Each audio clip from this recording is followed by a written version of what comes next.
Good day, viewers. Please sit back, relax, and enjoy the news today. Please feel free to share what you think and feel. Please don't forget to like, share, comment, and subscribe. The Ngonyama Trust and the King's meeting yesterday should be viewed as part of the contribution to the debate which is going on in South Africa. Why should everybody else speak and the King can't speak? And actually, we were in the hearings. More stronger things were said than what the King said. Yeah. We have heard the Boers declaring civil war, that anyone who touches our land, there will be blood on the floor. They didn't say it in a diplomatic way, they said it straight, in a very provocative manner. But we don't get angry and all that because it's their contribution. It's an emotive issue. People say all manner of things they want to say. So we don't see the King's contribution as something different from what we've been listening to. And actually we see the King's meeting as the most progressive meeting because they are preparing to receive the public hearings of Parliament which are going to KZN. Unlike others who were shocked when we arrived, that they didn't know there was such a process. So the King says they are aware, this is their contribution. Part of what people are suggesting is that, KZN must be an independent state. It's a contribution. It will happen if it happens through democratic means. Anything is possible in a democracy. There are Boers who are calling for a separate Boer republic since we can't find each other on the land. They are not elevated. They are not projected as people who are actually provoking war in South Africa. All of these contributions will not intimidate us. We view them as a robust debate in a democratic South Africa. And nowhere in the contributions of the EFF did we call for termination of traditional leadership, particularly in relation to the land. We have said to the traditional leaders, including the Zulu King, let's make contribution to the process. And we're happy our traditional leaders are making contribution. Even in the public hearings, they come, they make contribution. People come, raise their concerns on how traditional leaders handle the issue of the land in their own localities. Those are the things that when you expropriate land without compensation and make the state a custodian of such land, when you go into making legislation, you now accommodate all of these concerns which were raised. How do we deal with exclusion of women? How do we deal with nepotism? How do we protect food security? Because this thing of the land is very simple, comrades. You just go into a village and look at how many families are there sharing 5 to 10 hectares called their settlement. 10 hectares. And then you go next to them. You find one Afrikaner family owning 1,000 to 2,000 hectares alone. And the village is constituted by more than 2,000 families. They are sharing 10 hectares. One family of an Afrikaner owns 2,000 hectares. And they only use 200 hectares of the 2,000 hectares they are owning. And then don't touch it. Don't do anything about it. Let these villagers continue to share the 10,000 hectares when one person owns 2,000 hectares. So it can be an acceptable practice. But what I find actually more problematic is that when we speak about racism in this country, people say all manner of things. But I'm still to see a white person who supports expropriation of land without compensation. I just need one. So this thing that actually the division is a class division in South Africa is not true. Because even the poorest white person who doesn't have a land, who has got nothing, You pick up that person at the robots and say, what is your view about land expropriation? That no, leave the land alone. The poorest white person. So in South Africa, we are still to deal with class divisions. At the core of our divisions is racism. That even the white hobo can't imagine black people owning a land, and it will collapse the economy. Because the way you are so dirty, everything you touch, you dirty it. That's what they say about us, that will collapse the economy. That everyone else will go. That was Zimbabwe. But that which we are doing now, I'm still to see a person who's going to show us that this was done in Zimbabwe, that we're doing here. Yeah. It has never been done in Zimbabwe. The consultations brought involvement of everybody and allowing those who own the land to come to our meetings and insult you. It has never happened in Zimbabwe.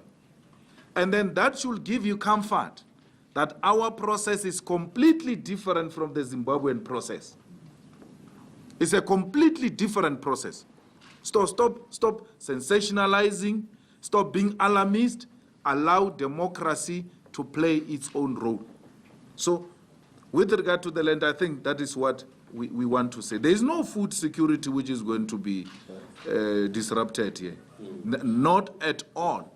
Who are we to go into a farm that is producing food for us and say, no, you must cease operations, and then we are taking over? The ordinary people actually told us on the ground that these whites, when you buy land from them, you give them millions. They put stones in the borehole. They damage them. That's why when you come back and say, we've given you the land, you don't do anything with the land, they say, we didn't find anything functioning here. Before you paid them, everything was functioning here. After you paid them and we took over, everything collapsed. They poisoned the land. They take our millions and still poison the land. They take our millions and break the boreholes. So why would we want to engage in a risky process like that? All we are saying is that we want the land to be democratized. The ownership of the land in South Africa must be reflective of the demographics in South Africa. In Tubatsi, there in Skukuni, when you go to that area where there is chrome, where they said people were doing illegal chrome, before the state and big capital attacked them, just go and see what those people did with illegal chrome. In Skukuni, in the village, people were taking chrome because that chrome is just here. They just use a TLB. They don't use any sophisticated method to take out the chrome and sell it to whoever wants to buy it. Go and see what those people have done with that money they were getting from that chrome. You don't need a research. Just go and stand outside there. Those people have built houses, big houses for themselves out of that money of the chrome. They've changed their rural life out of that money of the chrome. Now they stopped them. When the EFF tried to intervene, that thing is owned by Samanco. Then Samanco says, no, this is our land. We've got the permit. So I asked them, what are you doing with this land? Because there's no activity here. People found an empty land. They are using it to feed themselves. They say, no, we're going to start mining here after 30 years. So I'm saying to them, but people are not going to eat after 30 years. People want to eat now.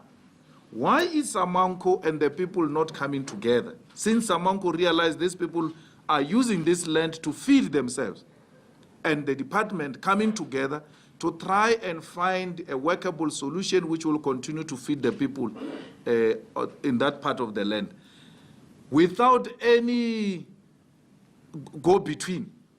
Directly the people must be helped to continue mining the chrome and don't damage the land. They will damage the land if we don't help them. They will damage the environment if we don't help them that, no, this is how you go about it. But they've demonstrated that that land can benefit them now, and they've benefited out of it. So what do we say about those people who have demonstrated that this land can feed us? What do we say about the people who are saying we've got the tools to work the land to produce food for ourselves? A white man owns a huge farm, doesn't have sufficient cattle to graze on that land. Here are the poor communities, they've got cattle. When they are found in the farm of a white person who doesn't have cattle, who doesn't use that land for anything, they are either killed or they are arrested. You have to go and bail the cattle. The land is not being used for anything. This is a community with cattle. One family has got 4, the other one has got 5. And you know what they do? They use those cattle to pay for the fees of their children. Every January, all those who live in rural areas know that big trucks go into those villages to go and buy because it's a selling season. Why are they selling in January? They must take their kids to school. They are denied that. They are denied that by people who say, if you take this land, there will be war. So what should happen to these communities which don't have the land where their cattle can go and graze? That's what we're seeking to address. These are the people who are not looking for RDPs. Because the counter-argument is that, no, give us title deeds. Give the people title deeds. Give the people to own their RDPs. Our people don't want RDPs. RDPs to do what with RDPs? Cattle can't graze in an RDP. We want productive land for our people. Thank you, President. Yeah. Let's take one last round for this session. See if, okay, in that case. There. Is there? Okay, okay, yes, you should, bro. Yes, Mr. Malema, has we had any program or strategy to teach the food processing or food manufacturing for ordinary people they might do when they give a land? Yes, President. They don't need any teaching.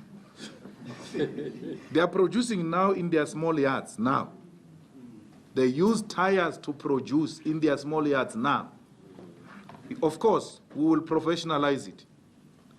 Under the EFF government, proper colleges will be established with the necessary skill to professionalize it so that we can give people certificates since you believe in certificates. But otherwise, our people can do a lot of things without certificate. That's what he's asking for. There's a difference between being certificated and educated. We've got educated. My grandmother, 87 years old, still work the land till today. We fight about that.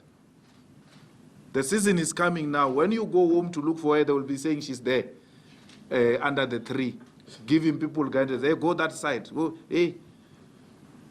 Why? She has never been to school. She knows if this land is good or it's not good. She has never been to school. Our people have worked the land before the arrival of Jan van Riebeck and fellow criminals. There was no certificate. They worked the land.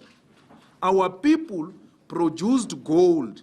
There were no certificates in Mapungubwe. So, but because we now have relations with you through globalization, we appreciate that you may need some paper to prove that indeed we know how to work the land. We will professionalize it. There's absolutely no problem. We will professionalize it, but that doesn't stop. It doesn't mean that we must wait in a wardrobe until we've got certificates before we work the land. We want to work the land now. Firstly, to feed ourselves, and then feed the nations and feed the outside world. The skill is there. There are so many people, by the way, who are willing to come and work the land with us through our own condition. We are not chasing anybody away. We are saying, if you come in to work with us, you are going to do so through our terms. I heard the ordinary people in the hearings saying, these white people who are owning this land today, when we take it, let's not expel them. Let's give them offers to be managers who will employ them and pay them. Since they claim to have skill, but they will have to produce a paper. Because if we were to conduct a research of how many these farmers are qualified and whether you have ever asked them that question, whether they've got a paper. The current ones. Because everything black, it must be proved. These whites don't have paper. I used to buy cattle there when I was in Polokwane. I used to have a farm there. The father was not always there. The young man was there. Firstly, he couldn't speak in English. Because why? He was born there. He stayed there. He has never been to school. And it's the case with many of them. They only come to town after getting drunk and beat up people and go back to the farms. So before we're even told about certificate, let them first produce certificates themselves. They do not have. In Skukuni, they were saying, president of Contralesa, some person was saying the Skukuni there that white people do not graduate, they are not even at school. We're the only ones who graduate and all that. And I was telling the person who was sitting next to me that, no, he's talking like this because in their colleges here, Utompisileka and them, it's only black people in those colleges there. There are no white people. Yet there are white people in the farms there. But the people in the schools is only black Africans. So these black Africans, since they don't see fellow students in their colleges, they thought, these whites don't go to school to do this thing of agriculture. We're the only ones. And they say, no, because we're the only ones who graduate there. We must be the ones who have the land because these whites don't graduate there. We don't even know where they graduate. So those colleges, agricultural colleges in the villages there, do not have white students. It's only black students who must prove through a paper that they can do this thing. So we're part of the globe. In the EFF, we embrace education. We love education. We encourage our people to go to school. We will take them to school to produce certificates to prove that they can work the land. We have no problem with that. But despite that certificate, they will still work the land. Because it is their land, they don't have to prove to anyone that they've got a certificate to work it. They are working it now. They may not produce at a bigger scale because there are no opportunities. 100 people producing food for millions of people. As a result, they manipulate food prices. Food is very expensive in South Africa. Food is very expensive because the food production is in the hands of the few and they manipulate it. Let's expand it. We are not going, you can't give food producing farm to Malema who knows nothing about food production. These Africans, these blacks, who are going to be assigned the responsibility of broadening the food production, they themselves will have to prove to our own state, the owner of the land, that they will use this land effectively. And if they fail, because we are the owners of the land, we will go and take it and give to other people who will use it. That's why we want the state to have power over the land. So that if you don't use it for intended purpose, and as a result you starve our economy, we must have the right to take it and give it to somebody else without compensation because it's our land. So now we can't do it. Even farmers who are not using productive farms to produce, we can't take their farms because we are going to be told you will be taken to court. And it has to start at magistrate level. Magistrate must say, I'm not competent enough to deal with this. It must go to regional level. Regional magistrate causes it's not my level. It must go to high court.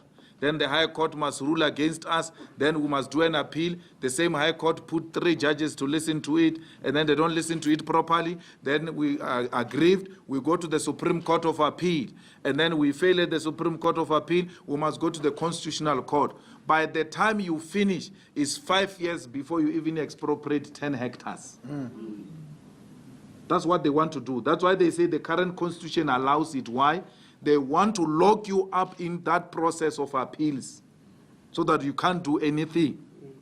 So if the current constitution allows it, and we are saying it doesn't allow it, since we agree, let's make it clear, more clearer, so that there is no confusion around it. And no one can be dragging us to courts and the courts and the courts when we take the land without compensation. Yeah, Just- wait.